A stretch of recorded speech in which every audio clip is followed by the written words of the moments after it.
નમસ્તે વિદ્યાર્થી મિત્રો, જ્ઞાન વિહાર પ્રાઇમરી વિદ્યાલય ઓનલાઈન શિક્ષણમાં આપનું હાર્દિક સ્વાગત છે।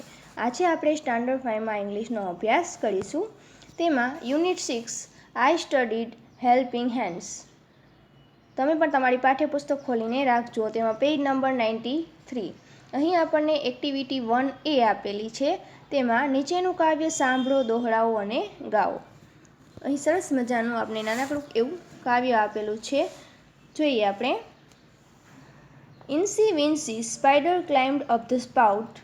Down came the rain and washed the spider out. Out came the sun and dried up all the rain. Incy Wincy spider climbed up the spout again. કેનું કાવ્ય છે તો કે સ્પાઈડર એટલે કે નાનો એવો કરોળિયો। જોઈએ આપણે એનું Gujarati. Incy wincy spider climbed up the spout એટલે કે નાનકડો કરોળિયો નાળચામાં ઉપર ચડ્યો। Down came the rain and washed the spider out, વરસાદ આવ્યો નીચે અને કરોળિયાને વહાવી દીધો બહાર। Out came the sun and dried up all the rain, શું કહે છે કે બહાર આવ્યો સૂર્ય અને બધો વરસાદ સૂકવી દીધો।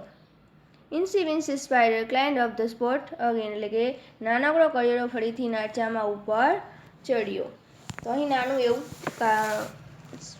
સ્પાઈડરનું કાવ્ય આપેલું છે। તમને ચિત્રો પણ આપેલા છે તો કે નાનો એવો કરોળિયો છે, અહીં કરોળિયો છે, કેમાં ચડે છે તો કે નાળચામાં ઉપર ચડે છે। અહીં વરસાદ આવે છે તો તે પાણીમાં બહાર આવી જાય છે અને પછી વરસાદ પૂરો થઈ જાય એટલે વળી પાછો તે ઉપર ચડે છે। બાજુના પેજમાં એક્ટિવિટી 2A આપેલી છે, જોઈએ આપણે। ઉપર આપણને સૂચના આપેલી છે, ચિત્ર જુઓ અને તમારા શિક્ષક તેનું વર્ણન કરે તે સાંભળો। અહીં તમને ચિત્રો આપેલા છે અને બાજુમાં નામ પણ લખેલા છે। ટુડે એટ ભોલાભાઈસ ફાર્મ, ક્યાં છે આપણે આજે ભોળાભાઈના ખેતરે છીએ। તો ખેતરમાં શું શું છે તેનું વર્ણન અહીં ચિત્રમાં આપેલું છે, જોઈએ આપણે। પહેલાં આપણે ચિત્ર જોઈએ તો ચિત્રમાં આપણને શું શું આપેલું છે તો કે અહીં આપણને કોકોનટ ટ્રી આપેલી છે,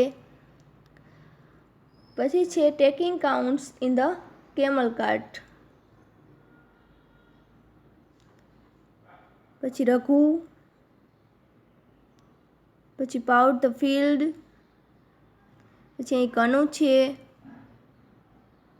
કોકિલાબેન છે, મિલ્કિંગ ધ કાઉ, પછી મંજુબેન છે, પછી ફીડિંગ ચિકન છે, પછી બિલકીબેન છે, ભોળાભાઈ છે, પુટિંગ રાઈસ ધ જજ બેગ, શું અનાજ ભેગું કરીને કોથળામાં ભરે છે, પછી અહીં રામુ છે, તે શું કરે છે મેંગો તોડે છે, પિકિંગ મેંગોસ। તો આ રીતે તમને અલગ અલગ ચિત્રો આપેલા છે। હવે આપણે તેમાંથી વાક્ય બનાવવાના છે, તો તેનું વર્ણન કેવી રીતે કરશું તો એક એક્ઝામ્પલ તમને નીચે આપેલું છે।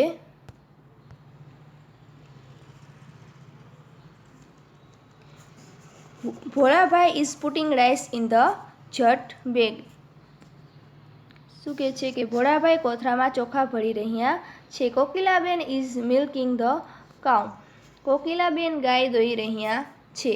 હવે આપણે એના જેવા વાક્ય બીજા બનાવવા હોય તો કેવા બનાવશું તો તેમાં આવશે બિલ્કીબેન ઇઝ ક્લીનિંગ ધ રાઈસ, તો અહીં આપણે અગાઉ જોયું તો બિલ્કીબેનનું ચિત્ર કેવું હતું,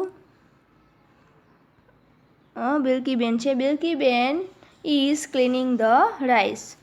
પછી બનાવશું Manjuben is feeding the chicken, Manjuben મરઘીના બચ્ચાને ચણ નાખી રહ્યા છે। તો મંજુબેન ક્યાં છે, મંજુબેન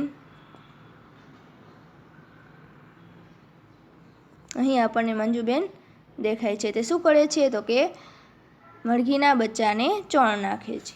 રામુ ઇઝ પિકિંગ મેંગોસ, રામુ છે તે શું કરી રહ્યો છે કેરી ઉતારી રહ્યો છે। Kanu is taking coconut in the camel cart, Kanu ઊંટગાડીમાં નાળિયેર લઈ જઈ રહ્યો છે। તો આ ચિત્ર કેનું છે, કનુનું।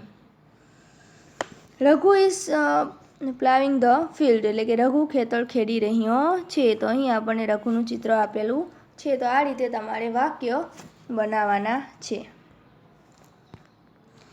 બાજુના પેજમાં એક્ટિવિટી 2B આપેલી છે. શું છે તો કે ભોળાભાઈના ખેતરે ગઈકાલે કોણ શું કામ કરતું હતું તે સાંભળો અને વાંચો. તો અહીં આપણને આપેલું છે. તો જોઈએ, પેરેગ્રાફ આપેલો છે નાનો એવો. Yesterday Kanu picked mangoes, Ramu took coconut to the market, Manjuben and Bhorabai put rice in the chut bag, Kokilaben milked the cow, Bilkiben fed the chickens. Yesterday Janki plowed the field, Raghu took the sheep to the jungle. હવે activity 3 આપેલી છે. જૂથમાં કામ કરો. Activity 2A અને activity 2B સરખાવો. ઉદાહરણ પ્રમાણે દરેક વ્યક્તિનું કાર્ય લખો. તો અહીં આપણે એક્ટિવિટી 2A અને એક્ટિવિટી 2Bની મદદથી વાક્ય સરખાવીને અહીં કાર્ય લખવાના છે. એક એક્ઝામ્પલ આપણને આપેલું છે. Raghu took the sheep to the jungle, plowed the field. Yesterday શું કરતો હતો તો કે took the sheep to the jungle, અને ટુડે શું હતું તો કે plowed the field. હવે કનુનું જોઈએ તો કનુમાં શું આવશે? તો તેમાં આવશે, પહેલાં આપણે એક્ટિવિટી 2A નું વાક્ય જોશું, પછી આવશે એક્ટિવિટી 2Bનું. કનુમાં આવશે pick the mangoes.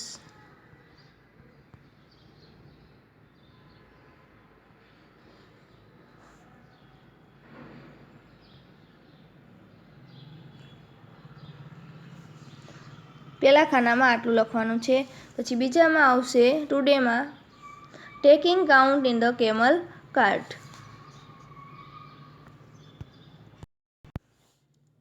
યસ્ટરડેમાં કનુમાં જે વાક્ય હતું તે આપણને ઉપર આપેલું છે. Kanu pick the mangoes.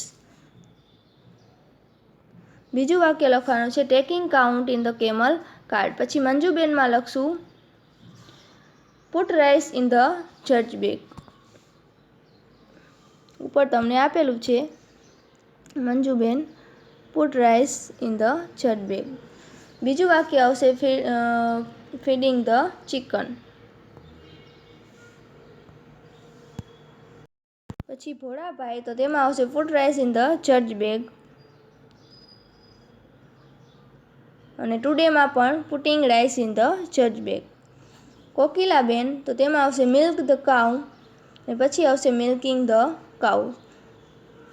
પછી છે બિલ્કીબેન તો એમાં આવશે ફેડ ધ ચિકન, અને ટુડેમાં આવશે ક્લિનિંગ ધ રાઈસ.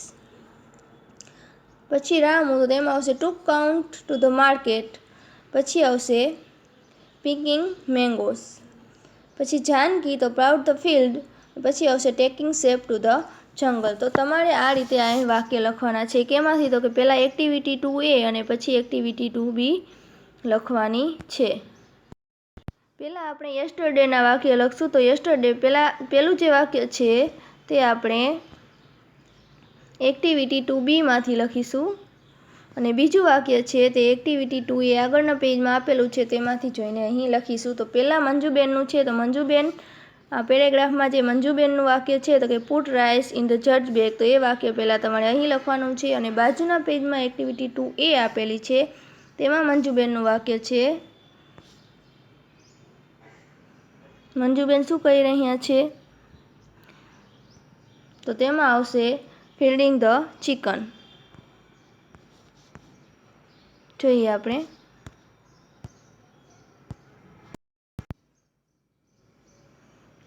આ રીતે તમારે વાક્ય લખવાના છે.